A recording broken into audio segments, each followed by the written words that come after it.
Hello everybody, welcome back to Ray Jensen Radio Podcast. Thank you very much for tuning in to our show today. Ini adalah episode kedua dalam kolaborasi Ray Jensen Radio Podcast dengan PT Jadi Internasional dan juga Indonesia Sommelier Association.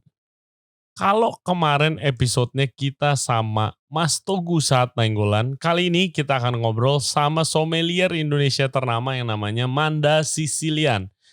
Dia adalah GM di wine cellar, wine shop dan juga restoran di Kelapa Gading dan juga advisor di Indonesia Sommelier Association. Yang pasti episode ini bakal menginspirasi kalian untuk cari banyak lebih tahu dan juga belajar tentang the world of wine, khususnya rosé. Karena kita bikin podcast ini in anticipations of International Rosé Day. Okay, I hope you guys enjoy the show. And as usual, yang belum subscribe di Ray Jensen Radio Podcast, please do subscribe in our YouTube channel. Jangan lupa kita juga ada di Spotify, Apple Podcast, Google Podcast, dan Anchor app. For further updates, please check out our Instagram at Ray Jensen Radio atau Instagram personal gua at Ray Jensen. Okay, without further ado, please welcome Manda Sicilian. Enjoy the show.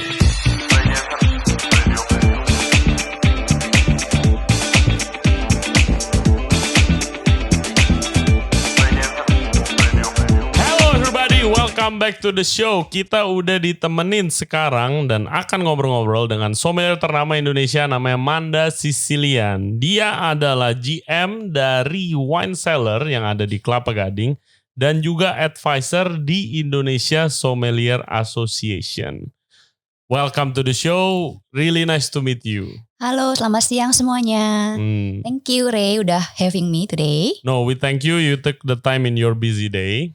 Sama-sama. Manda, buat yang belum tahu lu itu siapa dan pekerjaan sebagai sommelier tuh kayak bagaimana sih? Boleh gak jelasin sedikit what is your job description sebenarnya? Oh boleh. Nah karena aku kan kerjanya di wine cellar nih. Otomatis barang yang kita jual mostly adalah wine ya. Nah di toko wine itu pasti ada profesi yang diperlukan untuk bisa merekomendasikan wine ke customer. Karena pilihan wine itu kan banyak sekali. It's endless. Banyak banget. Apalagi di outlet kita sendiri ada lebih dari 400-500 macam wine label. Yes. Dari 13 sampai 15 negara. And you know everything. Betul. Sebagai sommelier kita harus paham apa produk wine khususnya yang kita punya di outlet atau di cellar kita dan mana yang bisa kita tawarkan ke customer. Karena setiap customer punya profile yang berbeda, preference yang berbeda-beda. Ada yang suka sweet, ada yang suka dry, ada juga budgetnya juga berbeda, ada juga suka yang light body atau medium body gitu ya. Nah karena karakter wine itu juga luas sekali, pilihan wine itu banyak sekali. Customer akan bingung memilih wine yang cocok dengan mereka. Apalagi yang baru mulai mau coba-coba. Bener, apalagi masih blank banget kayak mereka datang bener-bener gak tahu mau pesan apa. Nah itulah salah satu fungsi dari profesi sommelier ini. Gitu. Dan seorang sommelier pun juga diharapkan paham dengan rasa dan taste dari setiap wine ya. Gitu. Jadi kalau memang ada customer tertentu suka karakter wine tipe A misalnya. Nah dia harus tahu nih wine-wine apa yang memang semua karakternya seperti itu. Oke. Gitu. Bisa merekomendasikan gak cuman hanya dari label tapi secara taste profilnya juga. Iya kan orang beda-beda ya. Betul. Ada yang baru mau nyoba-nyoba gak mungkin langsung contoh nih beli wine yang mahal banget harganya ya kan. Karena baru oke.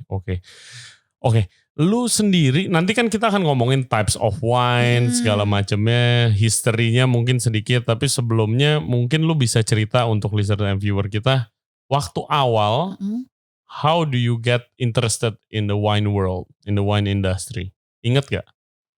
Masih ingat, walaupun udah lama juga sebenarnya aku di sini udah nggak berasa, udah 15 tahun. 15 years, di dunia wine. Jadi memang perjalanannya panjang ya, bisa dibilang memang proses sih, gitu. Karena 15 tahun yang lalu kalau aku flashback, wine pertama yang aku minum adalah yang sweet. Kebanyakan begitu, khususnya cewek, bener gak sih? Yes. Dan waktu itu aku nggak ngerti tentang wine ya. Jadi teman-teman cewek cuman rekomen, kamu minum Moscato aja nih, manis. Ya kan. Moscato. Sparkling, ringan, 5% doang alkohol, manis. Kayak cewek banget. Nah buat kita yang pertama kali gak pernah minum wine, ya mereka nawarinnya kayak gitu kan. Jadi oh iya ya nyobain Moscato, enak nih gitu. Karena kan dulu juga asumsinya aku kan semua wine tuh kayak pahit ya. Gak enak gitu. Jadi agak perlu waktu sebenarnya untuk aku sendiri bisa appreciate wine. Karena kan wine tadi kan profilnya banyak banget nih. Yes. Jadi untuk bisa meng-appreciate wine dari negara tertentu dengan karakter tertentu itu benar-benar butuh waktu. Dan memang gak bisa dipaksakan sih. Jadi memang perjalanan mereka minum wine seiring waktu, profile taste mereka akan berubah. Nah kayak aku dulu sukanya sweet. Yang light, yang sweet. Dan sampai sekarang aku udah contohnya gak suka yang sweet lagi. Oke, udah gitu. lebih nyari yang lebih kompleks mungkin. Lebih dry, full body. Ataupun yang mungkin delicate seperti Pinot tapi dry gitu ya. Jadi enggak yang sweet. Yang sweet sesekali oke, tapi not into my personal preferences gitu. Nah tapi kalau you look back itu dari lu nyobain wine, abis itu sampai misalnya dari awal nyobain wine Moscato, which is itu standar kalau orang Indo.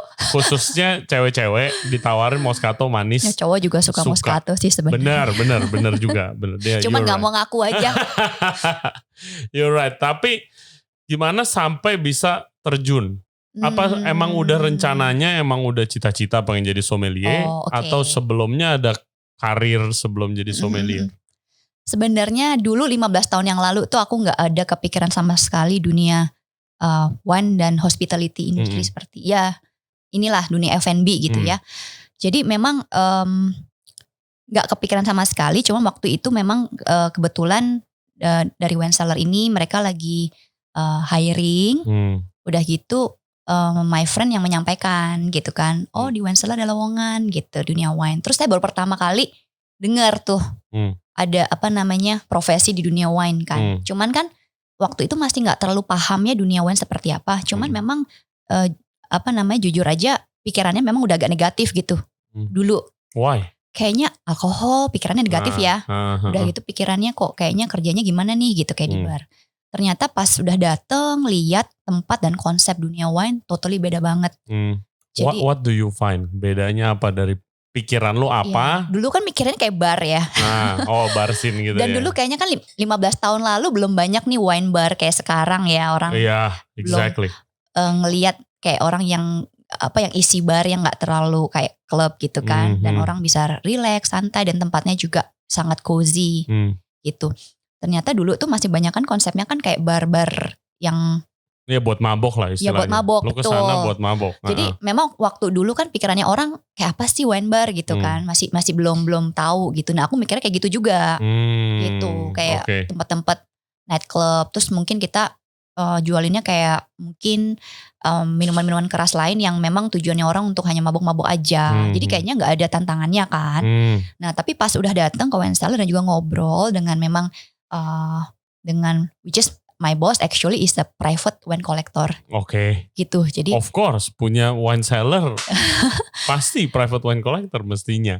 Nah, jadi memang waktu ngobrol sama dia ternyata aku baru ngerti ya ternyata dunia wine tuh enggak seperti yang aku pertama kali kira gitu. Dan sangat bisa aku bilang sangat challenging dan dunianya juga memang lebih classy sih, jauh ya gitu. Jadi orang yang beli wine kebanyakan bukan untuk mabok sih. Jarang aku ketemu customer yang datang untuk mabok, very rare gitu. Kebanyakan memang mereka datang karena memang mereka appreciate minum wine, gitu. Ataupun mereka ada celebration dengan friends atau wedding atau nggak ada dinner gitu ya. Tapi untuk purpose-nya mabok jarang banget. Gitu. Ya susah juga. Jadi sih mau mabok wine. Audiensnya pun memang beda ya, lebih segmented gitu. Dan wine kan juga gak murah ya. Mahal, paling murah pun di Indo tuh harganya 300 ribuan lah ke atas. Gitu. Jadi gak semua orang kan mungkin mau spend gitu kan. Jadi memang sudah terfilter audiensnya. Iya. Jadi gitu. Berdasarkan nih podcast. Ini kan episode kedua ya guys dari kerjasama kita nih. Dari sama PT Jadi dan Indonesia Sommelier Association. Di podcast sebelumnya kita udah mention nih. Dimana kayak dari kemarin sempat ada PSBB. Orang harus di rumah, work from home. Orang gak mungkin dong mabok-mabokan di rumah. Tapi tetap mau minum.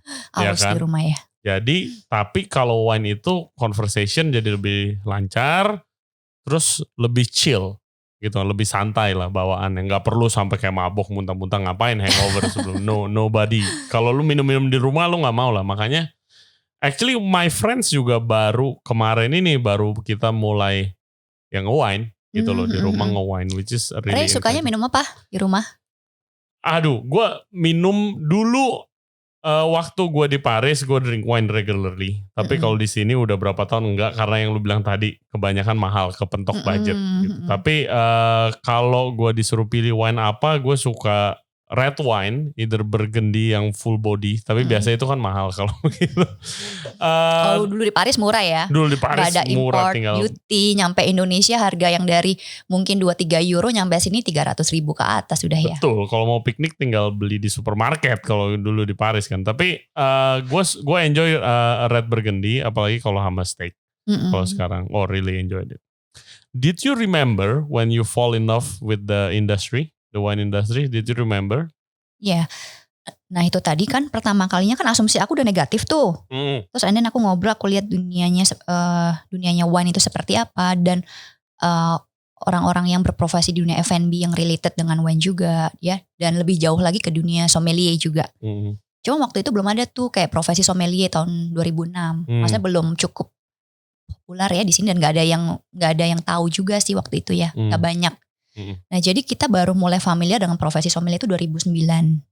Karena baru ada Indonesia Sommelier Association yang baru berdiri di 2009.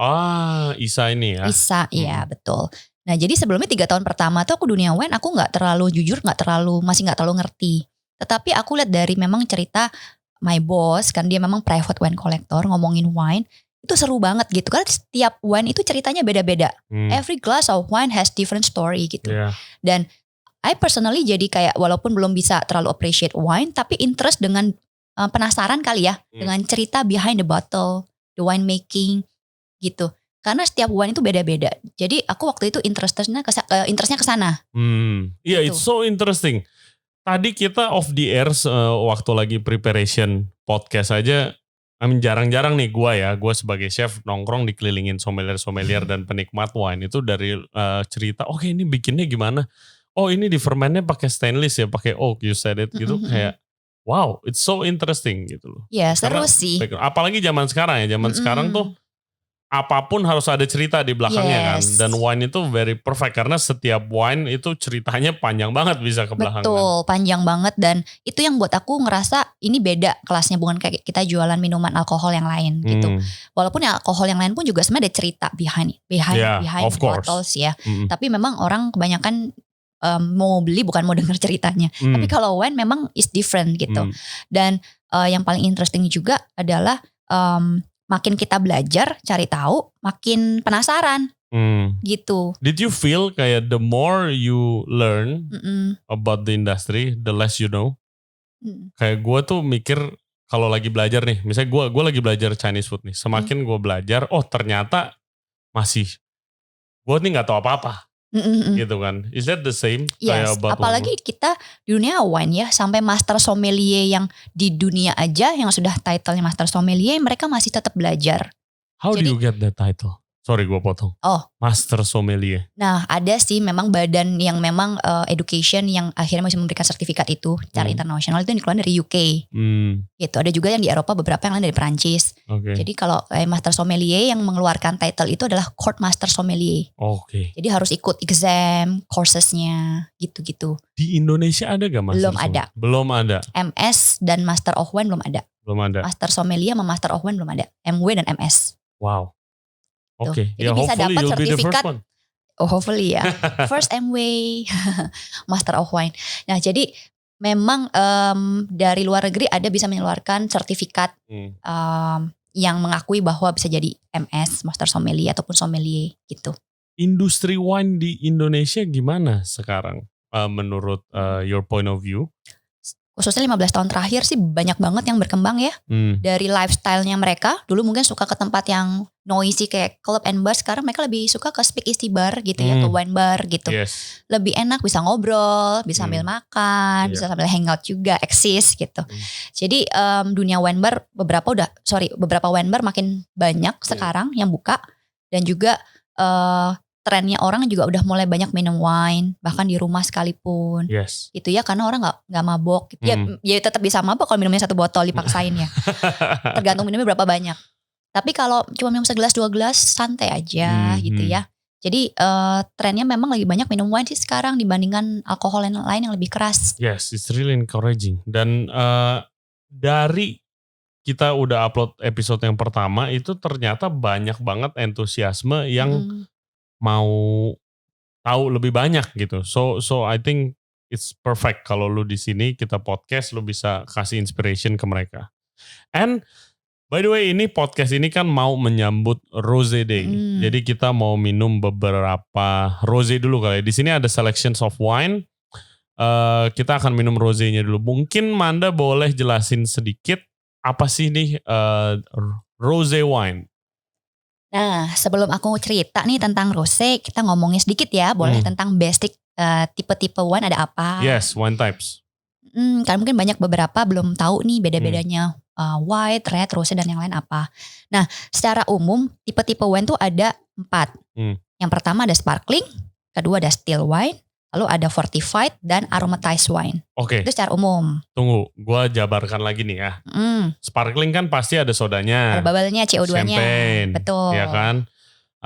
Kalau still wine itu berarti yang tidak bersoda. Tidak ada bubble-nya. Tidak ada bubble-nya. Kalau fortified wine? Fortified berarti wine-nya di fortify. Jadi ditambahkan lagi brandy dalam proses pembuatan fermentasinya. Brandy? Betul. Fortify kan dikuatkan kalau ditambahkan alkohol lagi. Jadi karena fort itu is strong in French, right? Okay. Jadi waktu lagi fermentasi ditambahin lagi tuh alkohol lain, brandy. Jadi menghentikan fermentasinya dan menambahkan alkohol levelnya juga. Makanya sebenarnya fortified. Contohnya kayak port wine. Nah itu terkenal tuh di sini nih port wine. Banyak banget yang suka di sini di Indo. Karena itu nggak tahu, kalau bokap gue dulu minum 1 shot tiap hari katanya buat lancarin darah katanya. Dulu. Ntar kita ngomongin juga tuh. Boleh. Wine kesehatan. Oke. Ini apa aja nih? Terus satu lagi tadi aromatized. Aromatized. Nah aromatized itu dia ada herbnya. Jadi fortified one tapi ada herbs and spice-nya. Oke. Kayaknya I haven't tried that one. Ya kayak vermouth gitu. Vermouth. Vermouth is wine. Aromatized. Technically is aromatized wine. Wow. Oke. Ya vermouth sih jarang ada ya guys kalau di Indonesia. Jarang, iya. Rose dimasuk ke still dan di sparkling juga ada sebenarnya. Nah, jadi tergantung nih rosenya mau still apa sparkling. Kalau still berarti intinya nggak ada gasnya, ya nggak ada CO2-nya, nggak ada bubble. Kalau yang sparkling versi rosenya ada tuh pakai bubble kayak champagne. Oke. Nah, yang di depan kita ini ada 2 botol. Villa Maria Rose. Satu lagi La Bohème. Boleh jelasin sedikit? Nah tadi aku lanjut lagi dikit ya. Nah dari still wine-nya itu sendiri dibagi lagi menjadi 4. Jadi still wine yang tidak ada bubble-nya itu ada dibagi lagi menjadi white, rosé, red wine, dan dessert wine. Nah salah satu yang kita bahas hari ini adalah yang rosé. Nah sebelum kita bahas tentang wine yang ada di depan kita nih, nah aku cerita dulu rosé itu apa ya.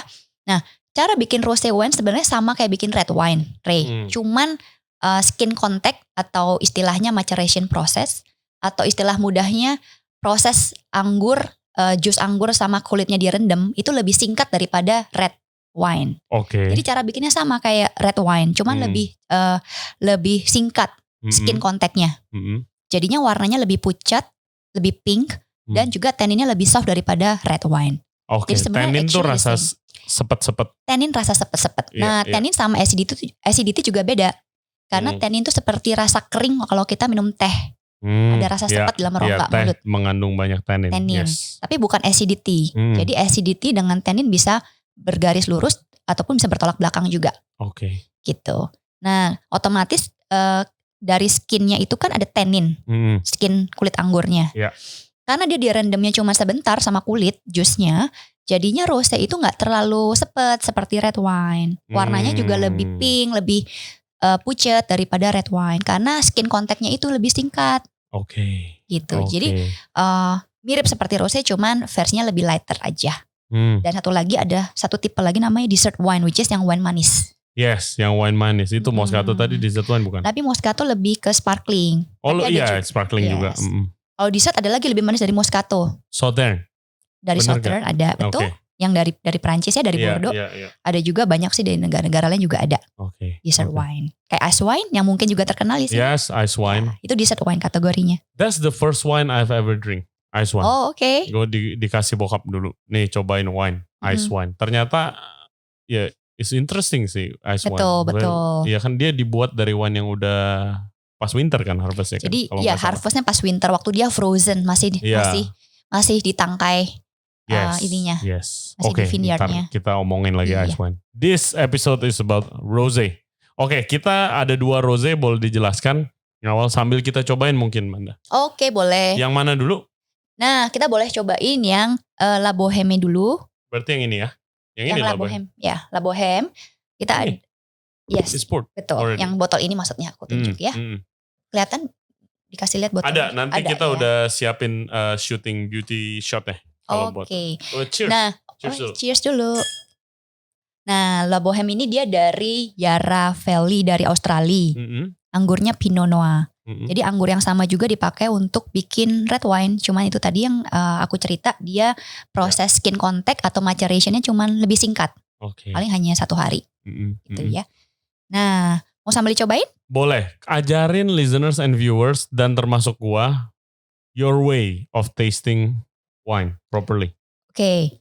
Nah, biasa sebelum kita nyobain tuh kita selalu analisa dari appearance-nya dulu. Yaitu penampilannya which is termasuk warna, lalu juga ada gas atau enggak, dia clear, ada clarity atau tidak, dan juga dari ini yang kita bilang adalah legs. Leg itu pada waktu gelasnya kita putar kan ada liquidnya yang turun. Yeah. Nah itu disebutnya legs. Kita harus swirl gelasnya dulu. Oh swirl? Yes. Nah waktu di swirl nanti kan ada nih kayak garis yang timbul di pinggir gelas. Iya. Nah ada liquid yang turun pelan-pelan di sini. Itu disebutnya legs atau tears. Oke. Nah kalau turunnya cepat berarti dia viscosity-nya lebih light. Berarti lebih alkoholnya mungkin lebih rendah ataupun wine-nya bisa lebih light body gitu. Tapi kalau turunnya lebih lama berarti kan makin kental. Gitu. Jadi kemungkinan alkoholnya lebih tinggi. Alkoholnya juga lebih tinggi biasanya. Nah jadi biasanya kita selalu analisa legs-nya, color. Nah dari warna sendiri banyak menginformasikan kita beberapa hal. Salah satunya adalah vintage. Kita tahu umurnya wine dari warnanya juga. Oke. Beberapa wine bisa kita lihat dari warna. Elaborate. Nah, please. Jadi kayak khususnya ngomongin white wine. Kalau white wine warnanya biasanya makin deep golden. Dia lebih older. Dan juga biasanya lebih sweet.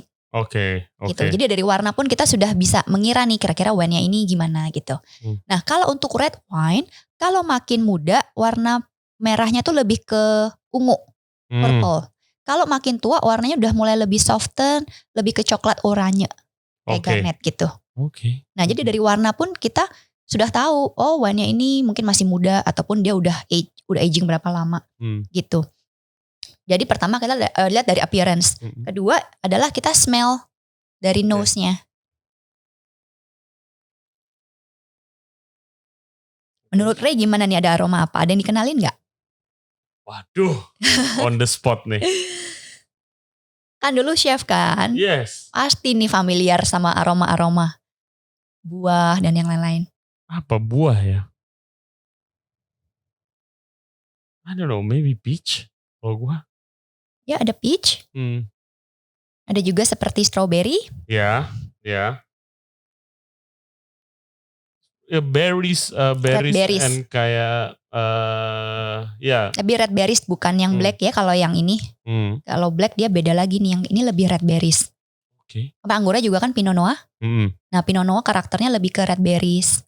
Gitu. Jadi kayak red currant, strawberry, raspberry. Gitu. Itu lebih ke karakternya Pinot Noir. Nah dari aroma sendiri sebenarnya membedakan nih, setiap anggur kan punya karakter masing-masing. Kayak Pinot Noir, Cabernet, Sauvignon, Merlot, Syrah. Mereka punya masing-masing karakter. Nah jadi dengan kita dari mencium dari aroma, kita udah bisa kadang mengidentifikasikan grape-nya apa. Tapi memang kita harus cobain juga ya. Tapi bisa beberapa wine khususnya white wine, mereka punya karakter unik yang kita dari nose-nya aja udah tahu nih grape-nya apa. Nah mungkin kalau Ray pernah lihat beberapa orang ngelakuin blind tasting, cepet nih 1 menit udah bisa tahu ini wine-nya, grape-nya apa, tahunnya, dari negara mana, bahkan daerahnya.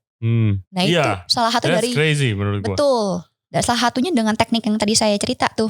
Dari pertama appearance lalu ke nose, nanti kita cobain palate juga. Jadi di breakdown satu-satu dan mereka sudah tahu, oh karakter anggur ini biasanya ada aroma apa.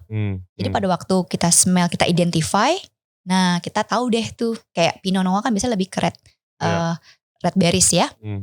Gitu. How long does it take buat lu tahu? Masih sering minum. Tergantung jam terbangnya. Kalau jarang minum ya lama nggak bisa. Sambil belajar juga, sambil baca buku, sambil belajar teori, sambil kita juga praktek. Harus dua-duanya. Oke. Gitu. Oh, shall we taste? Sure. Cheers, Manda.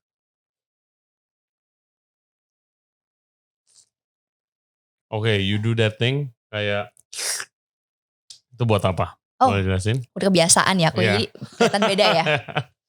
Nah, kita kalau mood dulu wine-nya. Betul. Kalau minum wine, kita kayak istilahnya kayak di mood, kayak kumur-kumur. Kayak kumur-kumur Listerine lah ya. Jadi biar semua rongga di mulut itu berasa mengecap rasa dari wine ini sendiri. Karena wine itu kan kompleks sebenarnya. Jadi kita bisa mengidentify dia kayak punya acidity, dry atau sweetness level, tannin, body, dan yang lain-lain itu kita perlu identify. Dan juga termasuk seperti karakter ada grape apa, primary taste-nya, secondary taste sampai tertiary taste. Dan juga after taste-nya seperti apa. Jadi kita mau merasakan wine ini benar-benar. Kalau langsung diteguk ya kan gak bisa dirasakan dong. Karena indera perasa kita kan seluruh bagian mulut ya, termasuk pipi. Gitu. Tapi di pipi itu kita ngerasain bisa lebih tanninnya, acidity-nya, sampai bagian area pengecap di lidah pun kan banyak titik ya, yang bisa merasakan asin, asam, manis, pahit. Gitu. Jadi biar semua bagian lidah kita dan mulut bisa merasakan wine-nya seperti apa. Makanya harus seperti di mood. Iya. Gitu. Kalau enggak berasa dong wine-nya. Iya, exactly. Karena yang tadi lu bilang di awal-awal, semua wine that have their own story gitu kan. Jadi you have to taste kayak everything about it gitu loh. Dari rasanya apa aja. Betul. And ini di depan kita ada makanan. Dan kita harus nyobain satu rosé lagi abis ini. Mungkin kita boleh compare sama satu lagi ya. Compare dulu baru tasting. Compare aja dulu ya. Oke. Yang tadi itu La Bohème. Yang sekarang Villa Maria. Ya, yang tadi pertama dari Australia, anggurnya Pinot Noir. Yang kedua adalah dari New Zealand, anggurnya Merlot. Merlot. Ya, warnanya juga udah kelihatan beda ya. Exactly. Karena anggurnya pun beda. Karena kalau memang Pinot Noir kulitnya tuh lebih tipis, memang warnanya pucat. Sekalipun dia yang Pinot Noir yang versi rednya, warnanya pun paling pucat di antara semua red wine yang lain, paling light. Oke. Jadi gampang dari warna udah kelihatan, oh ini Pinot Noir gitu. Oke. Paling beda sendiri. Nah kalau yang ini rosé yang versi Merlotnya yang dari New Zealand warnanya lebih kelihatan lebih deep ya. Gitu. Mungkin boleh langsung dicobain atau mau di smell dulu?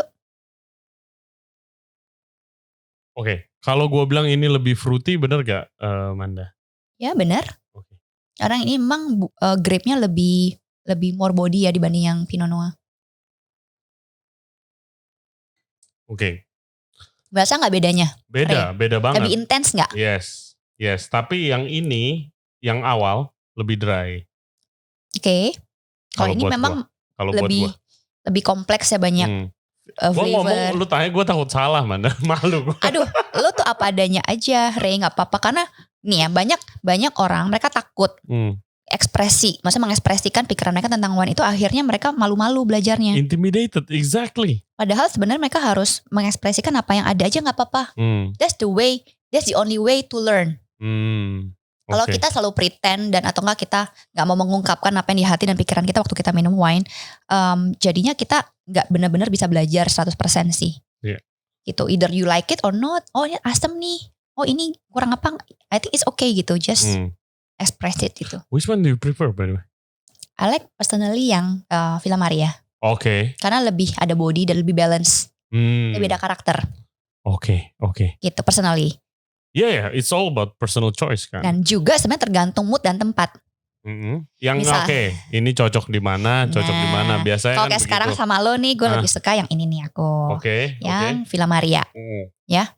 Kalau lagi kayak ceritanya aku lagi di pantai. Nah, di Bali nih. I would go with this one. Yang lebih lighter style. Oke, that makes sense. Yeah, that makes sense. Karena panas kan. Terlalu heavy juga gak enak. Pengap. Jadi something yang light, refreshing, I think better lah kalau kita kayak di Bali. Makanya kan sebenarnya rosé itu laku banget di Bali sebenarnya. Oh iya. Dibanding Jakarta. Oke. Gitu, karena udaranya ya. Moodnya ya. Moodnya, udaranya juga. Banyak kan outdoor. Jadi enakan di Bali. Yang dingin-dingin tuh kayak white wine juga. Sparkling, champagne. Oke, jadi di depan kita sudah ada beberapa makanan. Kita mau do a little session of food pairing. Kita mau cobain apa nih hari ini? Ini di depan kita ada bebek, ada salmon, dan of course wine. Harus ada cheese platter. Kita cobain yang mana dulu, Manda? Oke, kalau gitu kita cobain yang rose yang pertama dulu. Yang ini, oke. Oke, yang dari Yarra Valley ya. Kita cobain sama ducknya ya. Oke, gue cobain ducknya. Sama-sama ya. I mean, kalau mau food pairing, ada gak teknik-teknik tersendiri? Sausnya harus cobain juga. Saus ini penting banget pada waktu pairing. Karena saus itu bisa menentukan beda sekali hasilnya. Alright. Lu bisa cocok di sini.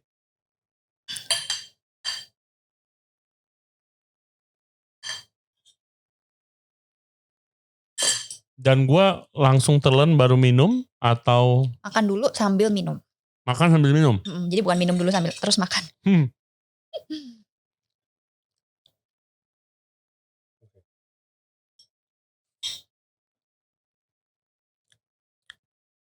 What are you trying to find kalau lagi food pairing? Boleh jelasin sedikit? Yang penting adalah balance. Makanan sama wine harus sama-sama balance, tidak boleh terlalu overpowering. Kalau in my point of view, ini balance. Kenapa? Karena ini sedikit acidic. And duck breast and the sauce is rich. Jadi the acidity cuts the richness. Yes. Dan juga wine yang kita cobain kan rosé-nya ini lebih lighter style. Dia juga gak terlalu tannic tadi yang saya mention. Karena kalau wine terlalu tannic sama duck jadi kesannya jadi amis nanti ducknya. Gitu. Makanya lebih cocok sama steak atau seperti itu kalau red wine ya. Wow, oke. Gue belum pernah pairing makanan sama rosé by the way. Nah, rosé ini lebih cocok biasanya sama yang kayak istilah kita pink meat. Wow, we have pink meat. Ya, bisa juga sama pork yang buat suka makan pork. Cocok banget sama rosé. Oh, pork apa? Anything. Apa aja bisa. Lu waktu mulai terjun di dunia wine, is it hard? Do you have to taste every wine available? Atau lu bisa bayangin, tahu rasanya begitu tahu dari labelnya? Pertama kali of course kita harus tasting ya. Tapi kan karena aku udah lama 15 tahun. Jadi kan jam terbang mungkin ataupun wine yang diminum udah banyak banget gitu loh. Jadi udah tahu. Jadi kalau next time kita lihat label aja, udah baca, lihat label aja kita udah tahu karakter dan rasanya seperti apa. But you mentioned before itu in the place you work, wine cellar, you have 400. Ya 400-500 label ya. Itu lo harus, apakah udah pernah minum semuanya, nyobain semuanya? 90%. 90%. Wow. Dan memang semua wine itu sebelum masuk ke wine list kita kan kita taste dulu. Oke. Oh iya harus. Kecuali ada beberapa yang mungkin very expensive ya. Gitu kita gak taste. Tapi biasanya kadang kita do internal tasting juga gitu. Kita nyobain. Nah boleh gak ceritain sedikit nih ke listener and viewer kita, Nanda. Really expensive wine. Misalnya datang nih depan lo mau jual. Tapi mau buka juga gak bisa. Tapi harus jualan. Oke. Gimana caranya? Nah, makanya paling penting itu sommelier harus tahu banget wine-nya yang dia jual itu apa. Gitu, karena kalau kita nggak mengerti tentang produk yang kita jual, bagaimana kita bisa jualan ya. Exactly. Nah, first thing first, wine yang mahal itu sebagian besar, khususnya kalau kayak dari Bordeaux, dari Prancis, itu sudah ada reputasi dan nama. Oke. Gitu. Jadi kita sebenarnya tidak perlu terlalu banyak menjelaskan juga, karena sudah ada reputasinya. Gitu. Contohnya kayak dari Bordeaux Grand Cru Classé. Jadi ada wine-wine tertentu yang masuk udah dalam sejarah brand-brandnya, produsernya. Gitu. Okay. Dari tahun 1855, dari zaman Napoleon Bonaparte. Wow. Nah, jadi setiap tahun wine itu selalu dicari wine collector untuk dikoleksi atau diminum. Dan harganya pun bisa naik terus-terusan, bisa diinvest juga. Nah, wine-wine yang masuk dalam list Grand Cru Classé, contohnya dari Medoc Classification 1855, itu tiap tahun kan selalu ada emang diproduksi kan. Nah, itu banyak yang orang selalu cari gitu. Jadi kalau memang wine collector yang beli, mereka udah tahu ini brand-brand ini. Tinggal paling biasanya mereka cari vintage yang cocok gitu ya. Tahunnya yang lebih pas untuk dia beli. Nah, tapi kalau customer mungkin yang belum pernah tahu nih wine-wine Grand Cru Classé dari Bordeaux. Nah, mungkin memang sommelier itu perlu menjelaskan terlebih dahulu. Tapi yang saya perlu highlight, intinya tidak semua orang itu mungkin akan bisa menyukai wine-wine yang mahal ini. Gitu. Why? Karena kan kembali lagi profile palate setiap orang kan berbeda. Sedangkan wine yang Grand Cru Classé ini honestly these wines are very dry and very powerful and full bodied gitu. Dan beberapa customer yang masih suka wine yang manis, yang lighter style gak akan suka. Gitu. Jadi kita melihat siapa yang minum dulu. Kalau memang yang kalau kita lihat memang gak mungkin bisa appreciate, kita pun gak akan tawarkan wine-wine yang mahal juga sih gitu kan, kasihan wine-nya kebuang nanti. Gitu. Jadi kecuali memang ada yang sudah tahu. Nah, kalau udah tahu sih biasanya kita basically nggak terlalu perlu menjelaskan banyak, karena mereka udah tahu sejarah dan reputasi dari chateau itu sendiri gitu. Oke. Dan kalau wine yang ini kita mau pairing sama apa? With the cheese? Shall we try with the cheese? Nah, yang rosé ini kan tadi udah kita coba sama duck and salmon ya. Ray lebih suka pairingnya yang mana? Gua suka yang ini sama duck, menurut gue cocok banget. Yang rosé yang pertama ya? Iya, rosé yang pertama itu sama duck, again yang tadi gue bilang it balance out. Dibanding sama yang salmon? Yes. Kenapa lebih balance yang ini. Karena menurut gue salmon bukannya lebih lighter ya? Lebih cocok. Ini kalau di gua ini very rich meat, duck. Sama the sauce is brown sauce very rich. Ini to balance out. Kalau chef tuh diajarinnya kalau misalnya lemak, makin banyak lemak harus perlu asam buat balance it out kan. Gitu kalau gua. Tapi bukan berarti ini sama ini nggak enak. Ini sama yang wine yang pertama tidak enak. Tetap enak.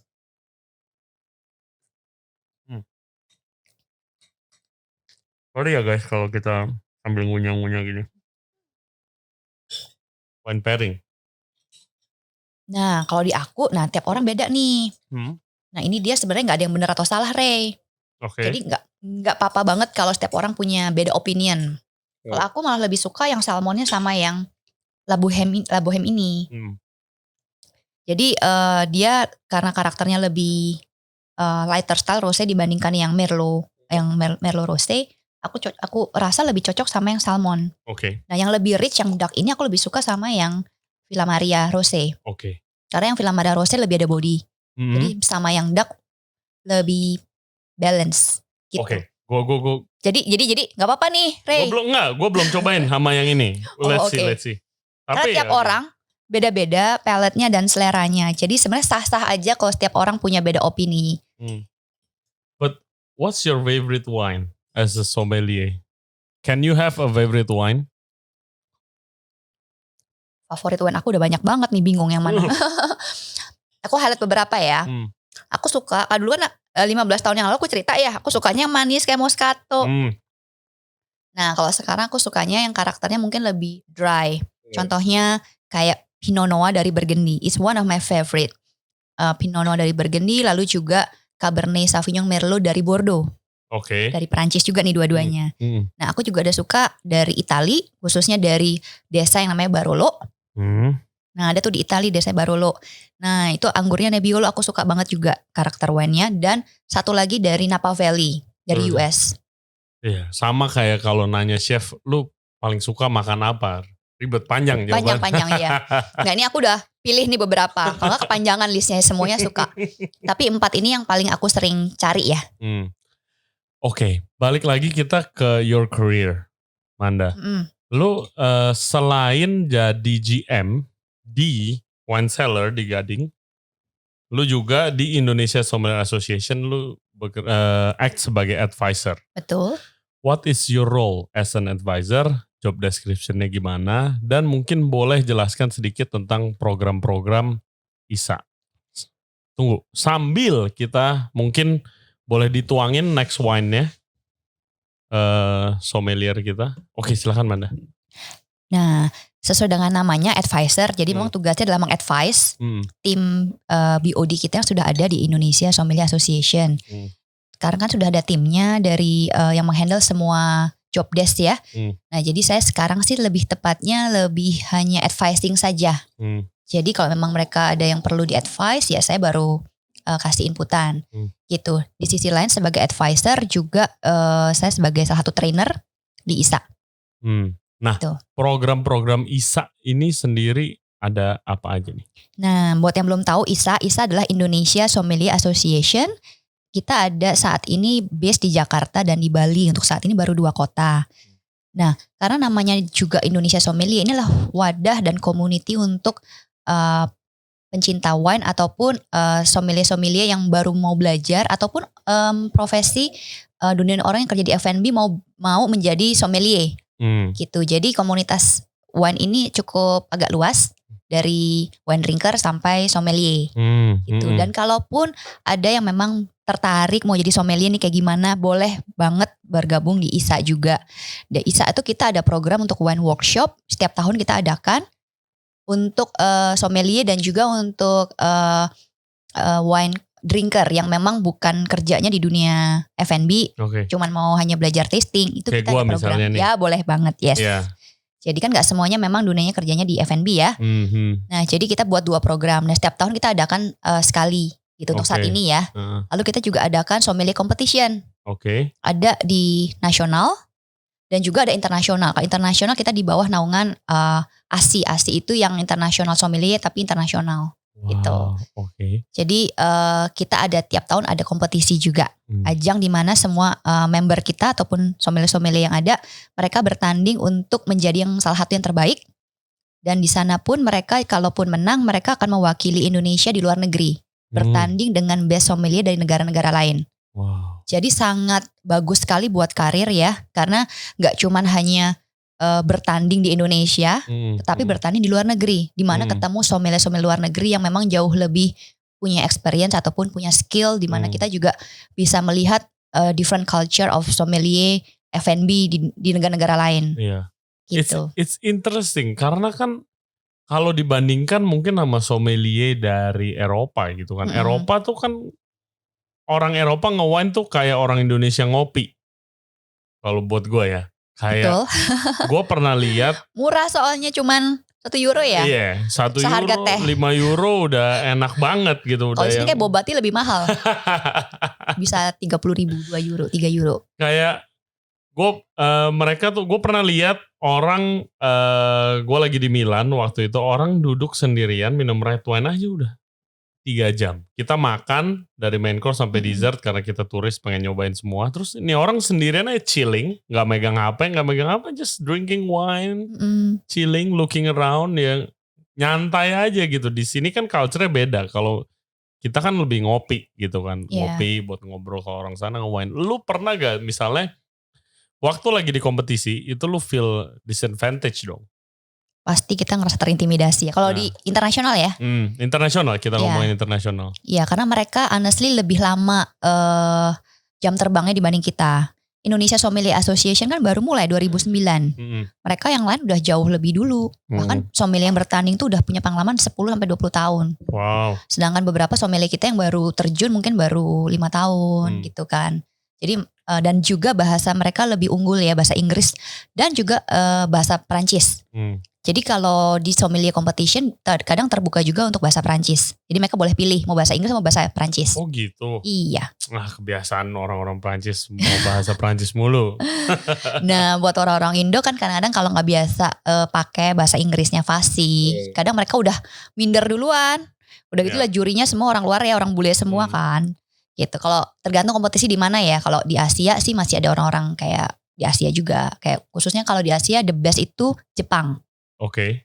Itu orang Jepang sangat committed dengan profesi mereka. Itu yang kita salut sekali. Yes. Kayak kemarin berapa tahun yang lalu ada Asia Pasifik, Asia Oceania sommelier competition. Berarti ajangnya Asia bertanding dengan salah satunya Australia. Jepang itu kan menang dan pada waktu itu kan dicerita proses training, mereka kan di interview. Nah kita paling kalau ada kompetisi paling training 1-2 bulan gitu sebelumnya. Orang Jepang sampai 1 tahun full training. Gile. Di mentor dari the best sommeliernya mereka. Karena buat mereka tidak ada istilah kalah. Dan mereka benar-benar sangat bangga dengan profesi dan dengan pekerjaan mereka. Kita salut dengan orang Jepang, kenapa mereka itu kasih yang terbaik dengan profesi mereka. Apapun yang mereka lakukan yang terbaik. Exactly. Mental attitude orang Jepang. Jadi kita pun lihat sommelier association mereka itu ribuan loh membernya. Wow. Gitu. Dan mereka bayar membership dan mereka benar-benar belajar, mereka training gitu. Jadi kita kalau ke sana salut karena lihat mereka itu benar-benar kasih effort 100%. Kalau kita di sini kadang kalau kerja setengah-setengah. Kalau mereka kasih effort 100%. Maka kita salut dengan mereka punya service ya. Kalau orang Jepang. Emang the Japanese not just in F&B tapi in anything. Kayak benar-benar lebih dari 100% lah. Banyak kalau F&B ya, ada orang Jepang tuh restoran yang khusus their life is about udon misalnya gitu. Kayak just udah belajar udon aja sampai tua. Iya betul. Gitu kan. Benar-benar serius kan. Iya. Even bikin sushi kan gak sembarangan sebenarnya. Bikin kayak apa tuh kayak nasinya yang buat di roll itu kan. Itu kan ada teknik cara bikin rice-nya ya. Yes. Gitu. Betul. Dan mereka gue ada temen yang sushi chef di Jepang. Dia waktu itu jadi apprenticeship, katanya dia bilang karena waktu zaman dulu dia bandel, dia cuci nasi 8 years. Cuci nasi doang. Tapi cuci nasi udah bisa jago banget sekarang karena dia spend 8 years buat cuci nasi gitu loh. Sampai sekarang jadi sushi chef jago. I mean the same lah application in ya sommelier juga pasti I imagine. Lo pernah ikut kompetisinya? Iya pernah. Oke. Terus how does it go? Yang di Indonesia apa internasional nih? Dua-duanya coba ceritain. Ya kalau di Indonesia sempat menang 2010 tapi udah lama 11 tahun yang lalu. Oh tapi? No, winning is winning. Win is a win. Ya, jadi ngerasain juga tanding di competition berapa kali dan juga sempat represent Indonesia juga di Southeast Asia di Vietnam 2011. Gimana rasanya tuh? Itu tegang banget ya. Kalau diikut kompetisi itu udah kayak aduh. Soalnya tuh kan benar-benar kita gak cuma teori. Kalau di kompetisi banyak. Kita di tes itu pertama teori dulu. Untuk bisa pass ke final round. Jadi kita harus kuat di knowledge-nya dulu. Knowledge gak kuat gak bisa masuk ke practical di final round. Nah nanti ada di biasanya di semifinal ada tasting, ada service untuk tes-tesnya yang lain ya.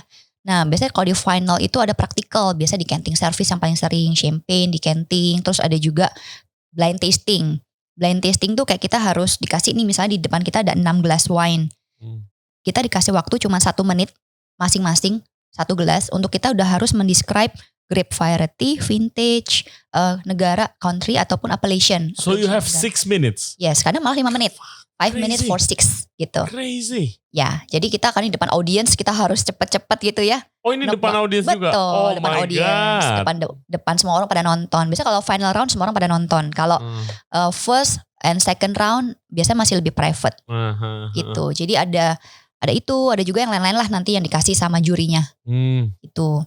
Oh my God. Terus pengalaman, kalau misalnya sebagai sommelier, lu menang competitionnya. Itu apa positif selain kebanggaan pribadi ya? Positifnya apa? Selain dapat title Indonesia Best Sommelier ya. Iya. Prize yang lain kita waktu kemarin sih of course pertama ya, yang paling penting udah pasti dari karir. Saya ngomong karir dulu deh. Karena dengan pengakuan secara dalam skala nasional itu kan udah pasti akan mempromosikan kita. Apalagi kalau kita kerja di dunia F&B. Ya nggak mau kerja kemana-mana udah ada title, udah ada exposure. Apalagi dianggap sebagai the best ya kan. Nah udah gitu otomatis kesempatan jujur saya ngelihat dan bahkan kita kan sudah mementor banyak teman-teman sommelier lain yang baru-baru juga di tahun-tahun terakhir ini. Mereka itu banyak profesinya itu berkembang jauh pesat setelah mereka menjadi sommelier bahkan menang di sommelier competition. Bahkan sampai go internasional juga gitu. Jadi semua karir pasti akan maju pesat dan berkembang. Mau kemana aja gak susah cari kerja ya istilahnya saya ya. Semua pintu F&B terbuka. Ataupun hospitality ataupun wine company akan terbuka. Bahkan gak cuma di sini, di luar negeri pun juga kesempatan akan terbuka.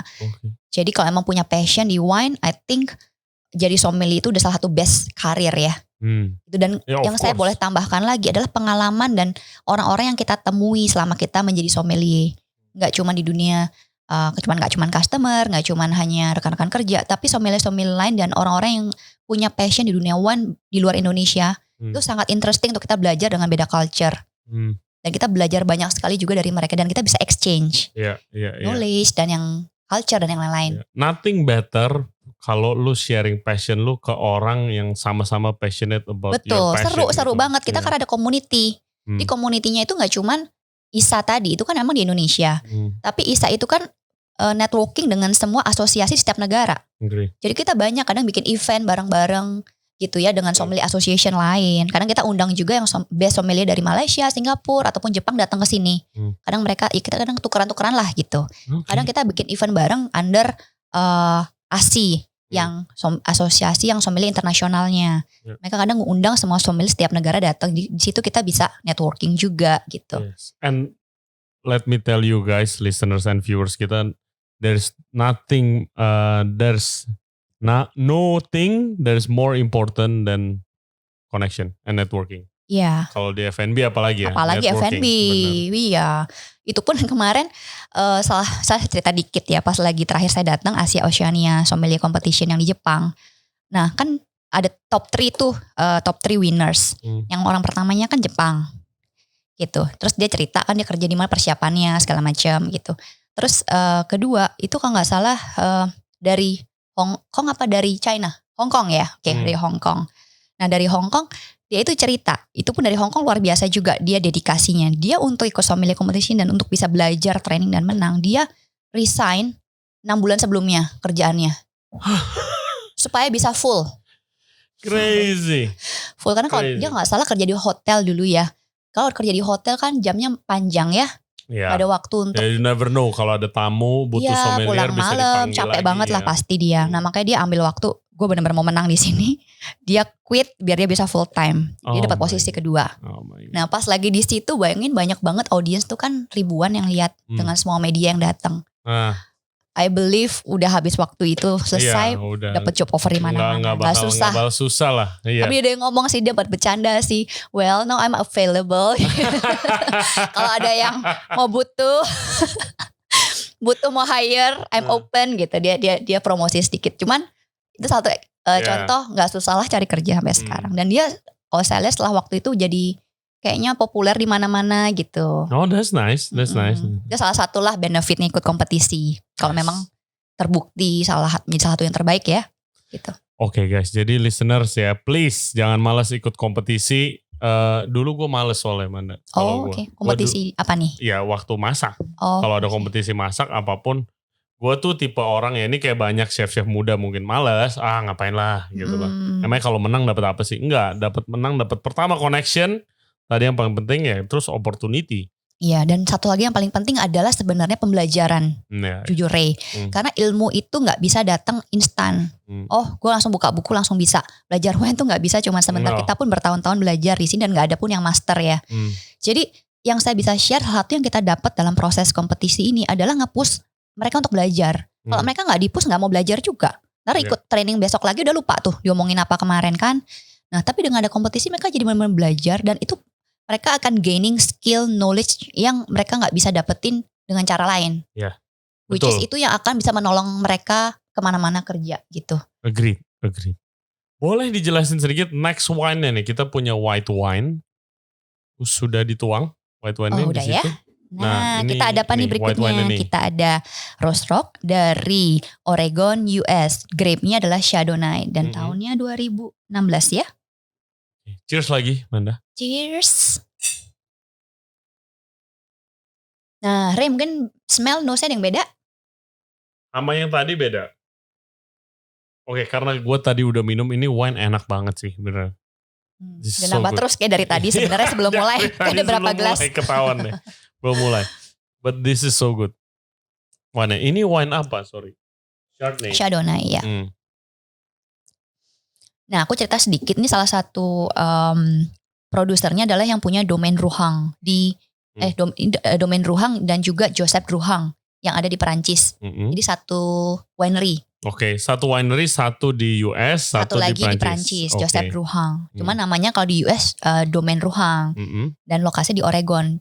Nah, jadi stylenya tuh lebih kayak French style wine-nya, walaupun dia di US. Oke. Jadi kayak Chardonnay-nya pun dia lebih elegan, lebih kalau dibandingkan dengan Chardonnay dari Napa Valley yang lain. Napa Valley lain tuh lebih buttery, lebih powerful batterinya. Kalau ini tuh lebih clean ya, lebih ke primary karakter. It's very clean. Ya, lebih ke fruits. Bisa dibilang seperti citrus ya, apple gitu, lemon, lime, itu lebih dominan dibandingkan kalau Napa Valley yang lain dia lebih battery, oak, dari oaknya juga vanilla itu lebih powerful gitu. Jadi stylenya beda. Jadi walaupun sama-sama US, kalau ini lebih ke French style. Dan ini tadi gue makan pakai cheese sih top sih. Ini apa brie? So good. Aku penasaran sama salmonnya dulu nih nyobain.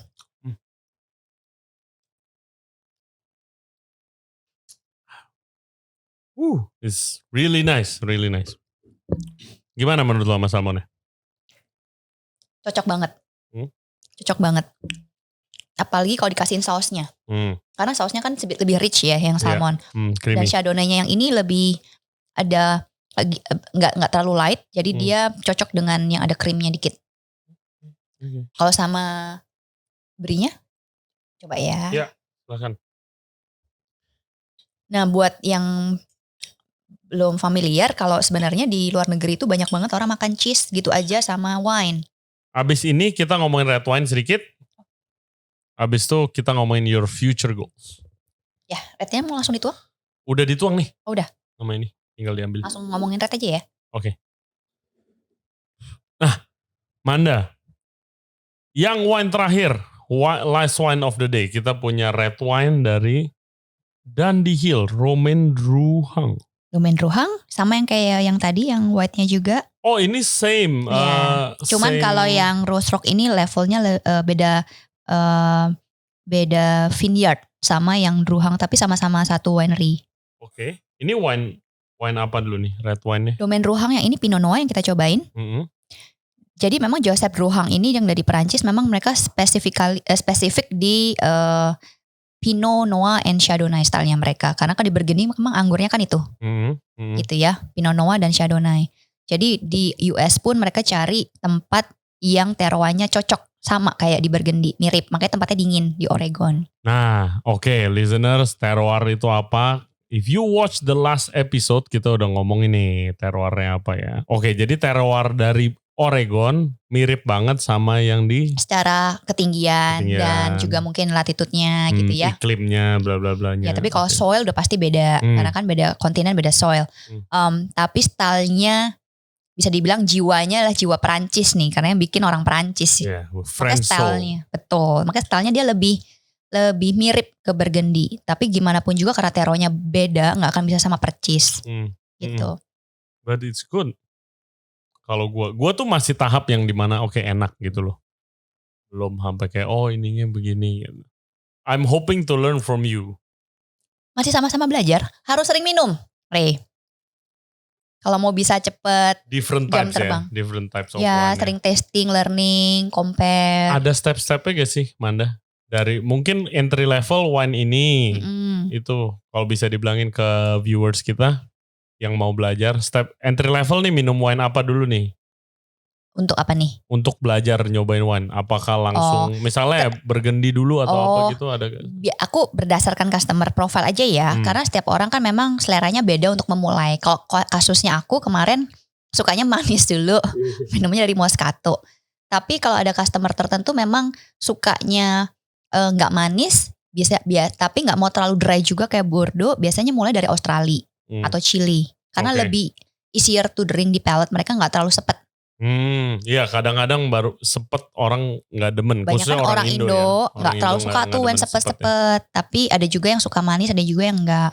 Nah kalau ada yang suka sweet, biasanya ada wine tertentu yang memang medium sweet rate-nya. Atau enggak dia bisa minum yang something yang lebih lighter kayak Lambrusco yang dari Itali. Sparklingnya itu dia nggak terlalu heavy dan itu very light kan sparkling ya. Mirip Moscato kalau Lambrusco gitu. Nah lalu biasanya kalau dari Australia Chile dia udah biasa tuh minum lama-lama karena minum wine itu perjalanan, karena nggak bisa dipaksain. Kayak sebenarnya memang kalau di dunia wine Burgundy dan Bordeaux salah satu dua area yang memang wine-nya itu bisa dibilang paling terbaik di dunia. Burgundy and Bordeaux. Yes. Tapi anggurnya beda ya. Kalau yang Pinot Noir itu dari Burgundy, kalau yang Bordeaux itu anggurnya adalah Cabernet Sauvignon dengan Merlot.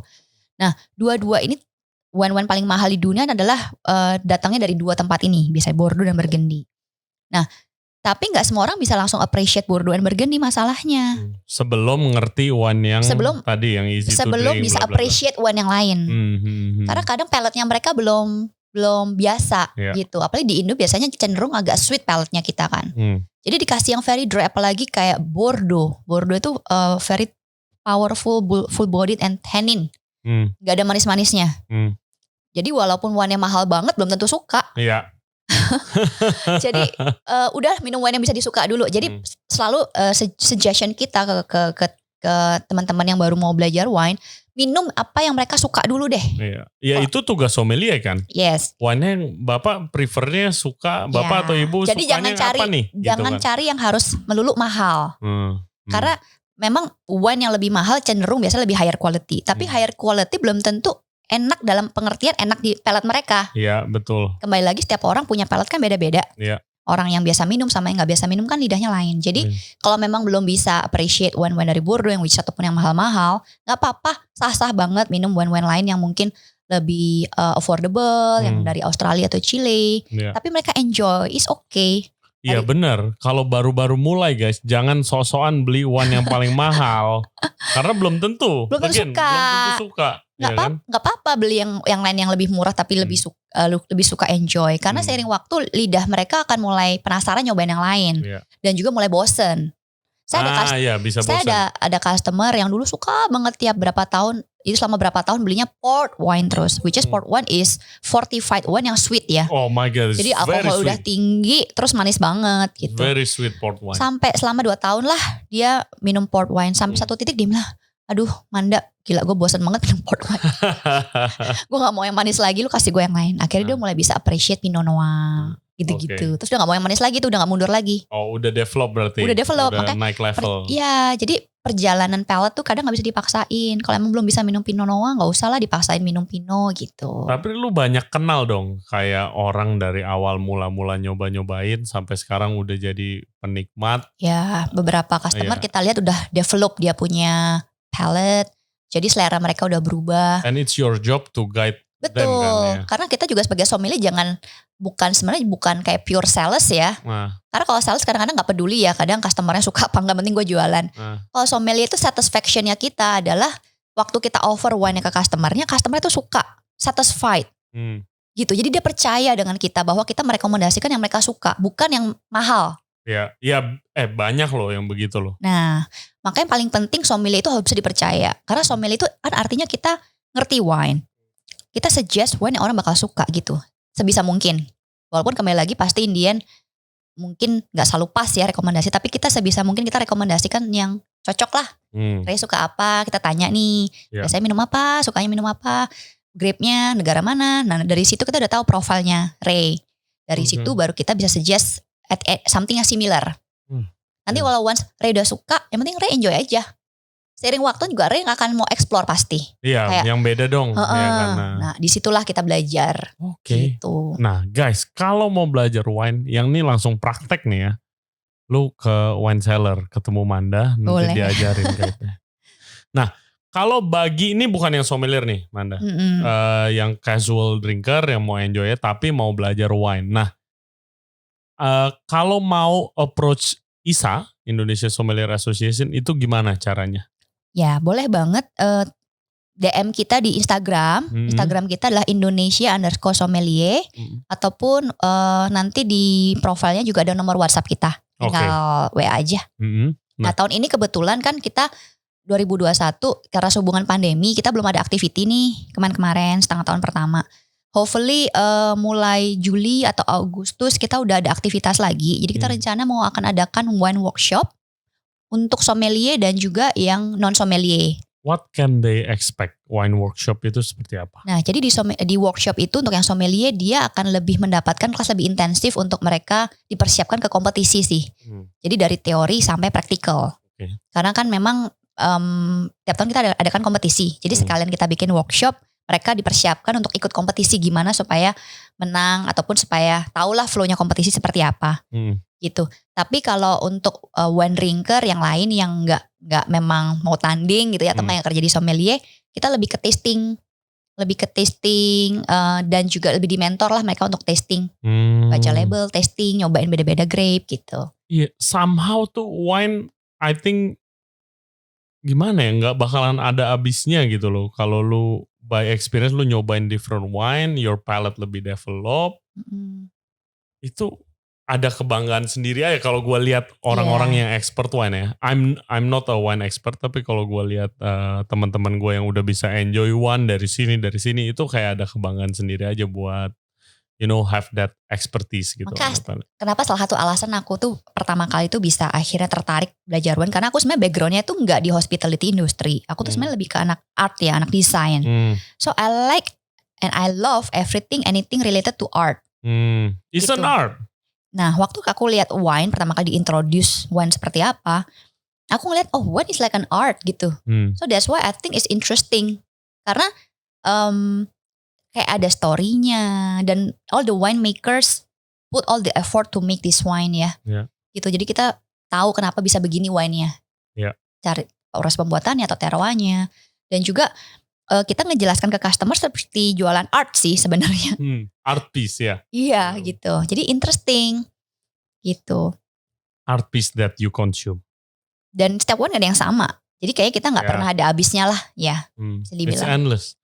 Gila gue, I could talk to you for hours learning about wine. Gak ada habisnya kalau ngomongin wine.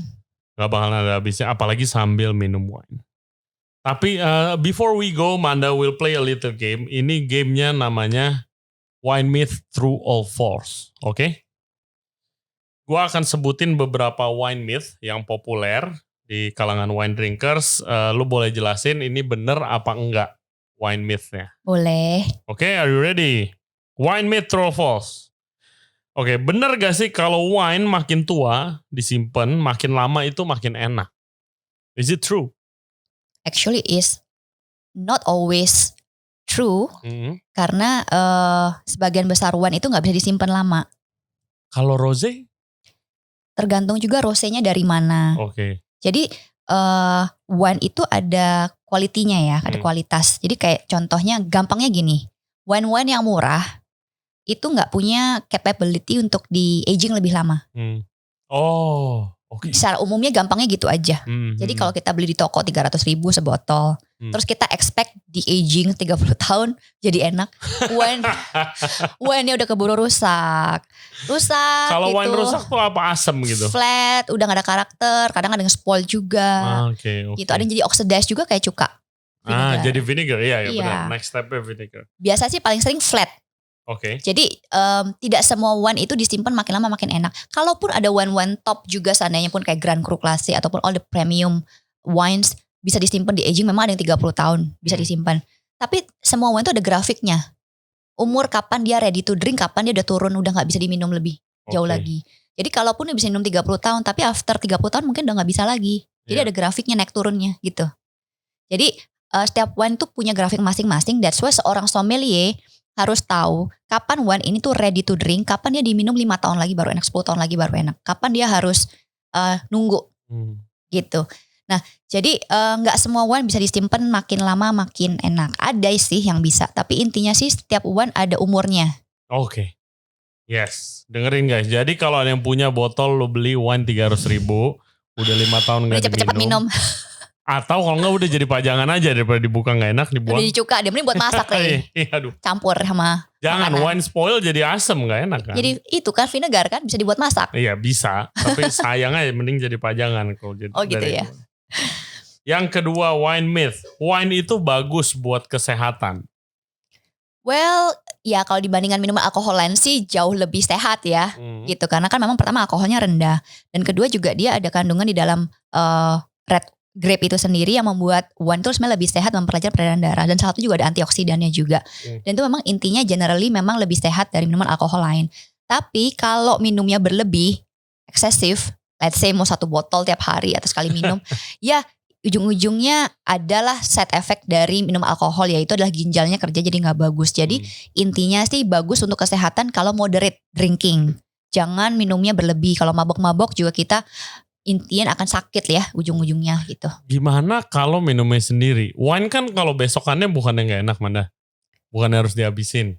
Idealnya sih gitu, idealnya. Ya cari teman minum ya. Cari teman minum. Tapi kalaupun enggak mau simpen nih udah dibuka, ya I think 2-3 hari masih oke. Tergantung wine-nya kalau kayak white and red, ya 3 harian masih oke ya. Tapi kalau kayak port wine kan alkoholnya tinggi dan dia manis banget. Dia bisa lebih lama, 2 mingguan disimpan. Oke. Jadi jangan cepat-cepat minum juga gak apa-apa. Oh jadi semakin banyak alkoholnya. Tinggi, makanya kan kayak spirit. Kayak spirit kan 40%. Yes. Whisky yang lain. Baru sadar. Kalau dibuka gak apa-apa tuh udah sampai berapa bulan masih awet aja. Alkohol kontennya tinggi. Iya, dia bisa preserve. Wow, oke, gila gue belajar banyak banget loh, seriously. Next question. Wine lebih mahal adalah wine yang lebih enak. Nah ini juga banyak orang mikirnya selalu kayak gitu. Dengan sendirinya beli yang mahal pasti lebih enak. Padahal kembali lagi enak itu tergantung selera. Tiap orang itu beda. Ada yang suka sweet kayak aku dulu sukanya Moscato. Dikasih yang wine-wine 5 juta, 10 juta waktu itu aku pernah dikasih. Jadi waktu itu aku masih sukanya Moscato kalau pertama kali minum ya. So that's the only thing I like. Sparkling, sweet, apalagi ya gitu yang buat cewek apalagi waktu itu. Terus aku dibukain wine yang salah satu wine yang paling mahal gitu. Aubryon itu salah satu Grand Cru class yang first growth. One of the most expensive lah in the world ya. Aku gak bisa appreciate jujur aja waktu itu. Karena baru join, baru belajar, baru ngerti. Belum bisa langsung paletnya bisa appreciate. Jadi gak selalu wine mahal kita bisa langsung appreciate. It takes time. Buat aku bertahun-tahun. Jadi baru bisa appreciate kayak sekarang. Kalau sekarang of course kalau dikasih Aubryon habis setiap tetes ya. Tapi dulu belum bisa. Jadi kalau memang belum bisa appreciate yang mahal, gak harus dipaksakan beli yang mahal. Jadi gak semua wine yang mahal tuh enak karena tiap orang punya selera beda-beda. Ada yang suka yang murah-murah ya gak apa-apa, sah-sah aja. Gitu. Well, Manda, ini ada last question dari gua nih. What's the most expensive one you ever drank? I had some from Bordeaux. From Bordeaux yang tadi yang Grand Cru class yang tadi saya mention. Ada Chateau Petrus, Lafite, Rothschild, Petrus itu Mouton Rothschild. Ya, Mouton Rothschild itu sangat mahal dan sangat enak. Yang dari Bordeaux itu aja udah harganya above 50 million ya, di atas 50 juta sebotol. Oh my God. Ada juga dari Burgundy juga very expensive kayak Leroy. So kalau kita lihat wine-wine yang di auction, ini adalah wine-wine yang tadi saya sebut tuh salah satunya dari Bordeaux dan Burgundy. Burgundy sendiri itu salah satu wine yang punya reputasi harga paling mahal kalau dijual di auction. Contohnya Domaine Romanée Conti atau kita singkatnya DRC atau juga Leroy tulisannya ya. Nah itu harga pun bisa puluhan juta ke atas. Jadi itu adalah salah satu kayak kalau kita bilang elixir. Pernah gak minum nih udah ekspektasi nih ya. Lu kan sommelier, lu tahu reputasi wine-nya gimana. Terus lu minum gak doyan. Adalah pasti. Adalah pasti karena kan tergantung vintage juga tahunnya. Ada wine-wine tertentu yang gue tuh suka banget, tapi kalau tahunnya nggak the best, ya beda gitu ya. Nggak the bestnya dia. Pasti ada tahun yang dimana dia nggak nunjukin karakter dia yang seperti terbaik. Biasa. Iya terbaik karena kan tergantung climate. Dimanapun juga kan agriculture product ya nggak mungkin setiap tahun itu sama. Gitu. Bener. Makanya tiap tahun kita explore nyobain tahun ini gimana, tahun depan gimana gitu. Itu serunya minum wine. Yes, mantap. Kalau spirit kan tiap tahun sama ya, sama aja, konsisten. Konsisten, spirit is very consistent. Kalau wine nggak bisa, it's hard to control lah gitu. Wow, Manda Sicilian, it's been amazing talking to you. Seriously, gua could talk for 2 more hours, tapi we have limited time, unfortunately. Ya ngomongin wine kalau diterusin terus nggak habis-habis ya. We, Ray Jensen Radio team, wish you all success in the world buat future projects ya. Thank you. Untuk your projects, buat Wine Cellar, dan juga buat Indonesia Sommelier Association. Dan juga of course, thank you so much for our collaboration partner PT Jadi International for this place, Vinplus, dan for all the wine. And guys, thank you very much for listening and watching our podcast today. Jangan lupa selain kita ada di YouTube, kita ada di Spotify, Apple Podcast, Google Podcast, dan Anchor app. Yang belum subscribe, cepat subscribe di Ray Jensen Radio. Dan juga follow kita di Instagram @RayJensenRadio atau Instagram personal gue @RayJensen. Follow Instagram Manda @MandaSicilian. Right, descriptionnya semua kita akan taruh di comment box below. Yang mau belajar wine, either itu yang mau jadi sommelier atau casual wine drinker kayak gue, bisa kontak langsung DM di Indonesia_sommelier. Oke, Manda, thank you very much again. Sama-sama. Semoga bisa share sedikit ya informasi yang berguna. Ini udah banyak banget, buat gue sendiri udah banyak banget. I hope we'll do another session soon. Boleh. Ditunggu. Oke, thank you very much guys. We'll see you next time. Bye-bye. Bye.